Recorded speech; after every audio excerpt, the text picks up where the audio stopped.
Kamala Harris is not done. She is in fact actually leaving Taylor Swift-esque Easter eggs, and I'm absolutely living for it. I urge you to call this number and report said family members. All those feelings we had, something's not right, the math is not mathing, what's going on? Don't worry, Prosecutor Kamala is on the case. If you're new to this channel or politics in general, leftists and liberals are two separate things, but for the purpose of this video, when I'm talking about both, I would just refer to them as the progressive left, or PL. But after Kamala Harris's loss, it seems like the progressive liberals aren't being so progressive. Now, of course, even though I was super critical of Kamala Harris, I am more critical of Donald Trump, and I am also quite saddened by his win. But it seems like after his win, instead of thinking how to prevent people from going even further right, the progressive left has begun cannibalizing each other, blaming minorities, keeping the elitist values, and sticking to thinking the government has our best interests at heart. If you voted Kamala Harris and after seeing she lost, you began calling ICE on your illegal neighbors, cheering on the destruction of Palestine, hoping that black men get killed by the police if they voted by Trump, in order to own the Trump supporters that you hate, you basically became a Trump supporter and support the things that they want. Regardless of whether Trump or Kamala won, I don't want illegal immigrants being separated from their families. I don't want children, women, and innocent men in Gaza being blown to bits. I don't want anybody shot by the police, let alone targeted minorities in over-policed neighborhoods. And this is where I'll make the distinction between leftists and liberals. A lot of liberals this election season realize that they're not as left as they think they are. They support whoever is in office as long as they're blue. I mean, Kamala was asked about trans rights and stuff like the military and police, and she basically said follow the law and that we should have a lethal military. I will ensure America always has the strongest, most lethal fighting force in the world.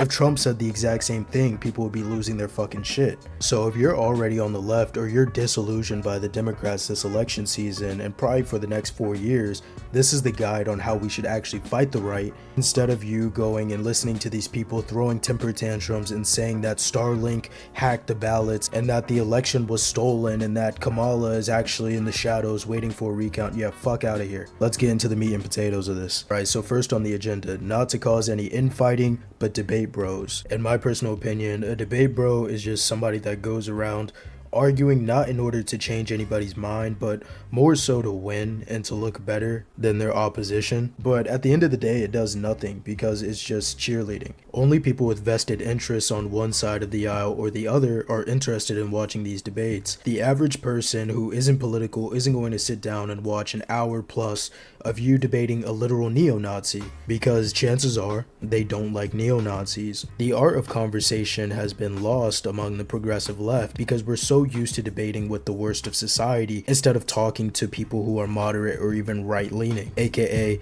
the average American.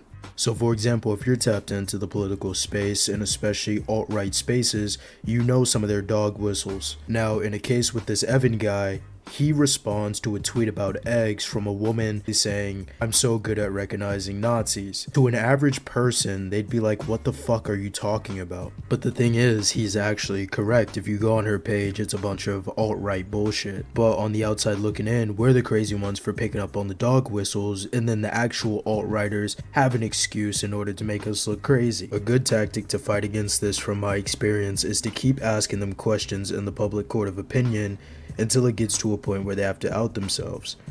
For example, on a lot of posts where I talk about capitalism and monopolies, I get some comments trying to convert people over to the alt-right by saying, well, look into who runs the corporations, or who do you think is really running the show? And then when I ask them, okay, so who?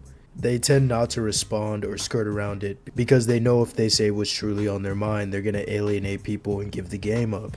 The reason why the alt-right pipeline is so effective is because they infiltrate spaces everywhere, basically, like gaming, TV, beauty industry, everything, and eventually they boil the frog slowly and get you acclimated to more and more extreme ideology. The reason why video games aren't fun anymore to you isn't because you're a 30-year-old man, it's because everything is woke now. The reason why you're poor isn't because of the system of capitalism and corrupt politicians, it's because of the Jews. Because historically, no non-Jewish person has ever fucked over the working class.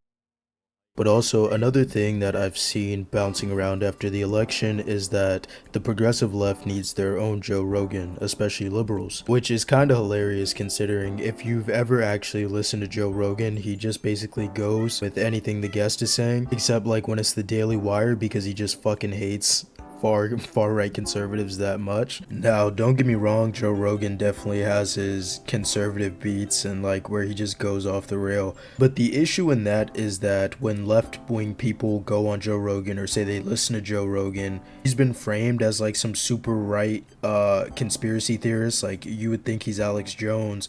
So his guests are a majority of like washed comedians and actual right-wingers, and since Joe is like really impressionable, those right-wingers end up being the ones that pull up, and then you have like a 2-hour podcast about like DMT and wokeness. I think a lot of the discourse about appealing to young men and how we need more podcasts and shows is overcomplicating it, because a lot of the progressive left doesn't know how to talk to people. If they're not being overly condescending and smug, then they're accusing everybody of being horrible people who are actually secretly fascist.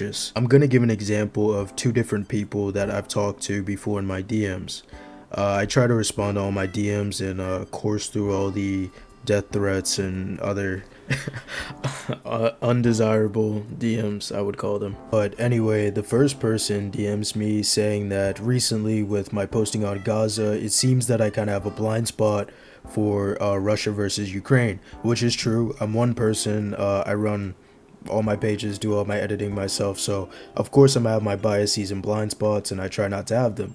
So I responded, hey, you're right, I'll get on that, and I'll start looking at news sources when I can, and when anything pops up, I'll post it. And they were like, thank you, bro, you know, hope I didn't bother you. And it was just it was a good interaction, good faith, you know. I wasn't accused of anything. Now, in the second scenario, I had a woman DM me basically calling me a misogynist, claiming that I censor men and feminism, that I only post about women on my page when it comes to sexual relations. And basically, I spent a better part of 2 days kind of sending posts that weren't involved with those things and basically defending myself. And especially as a male leftist, I can acknowledge and be open to criticism, especially if the content isn't representing a certain demographic that well. But this entire time, she was just throwing accusations at me, claiming that I hate women and that I don't care about actual women. I think it was because I posted something during Men's Mental Health Month, which was last June. She claimed that I didn't post anything for Women's Mental Health Month, which is in March, same as International Women's Day, March 8th. And when I said that my page didn't even exist that year during March, she just kind of pivoted. And eventually it ended with me asking, hey, so what should I post? And she said, you know what, you should talk about women's mental health if you're going to post about men's. So I did my research and I posted a slideshow about women's mental health, and she said thank you. My main gripe with that conversation isn't necessarily that my content was critiqued or that it could be interpreted in a certain way. It's the fact that I had to go through days of being called a misogynist, accused that I hate women, saying that I don't care about victims, that I only care about men, when it could have just been solved with a, hey, it seems like you post a lot about men. I think this topic of feminism would be good for you to post. And then I'd be like, yeah, cool, that sounds good. Yeah, I'll post that. Thank you. But since people's personal experiences can really affect how they talk to people and also what they're exposed to online and what circles they're in, it can push them into interacting with people in a certain hostile manner. And this is why we kind of need to reset and cleanse ourselves if we want to be like leftist Joe Rogan or try to find ways to appeal to people. We can't always be in smug debate bro mode, having a purity culture where anybody that steps out of line or has some problematic thinking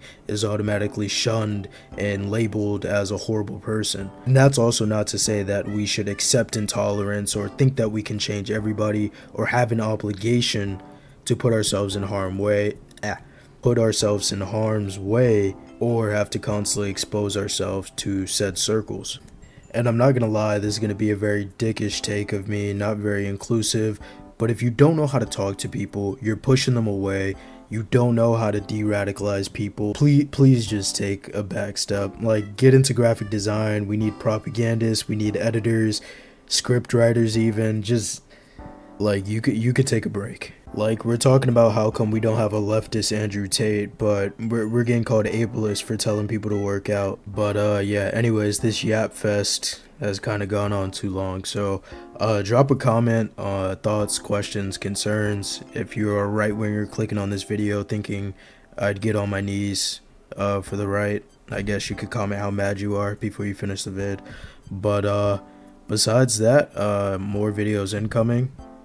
Sorry for the lazy editing on this one. So if you guys like it, like, comment, subscribe, and I'll see you guys in the next one. See ya.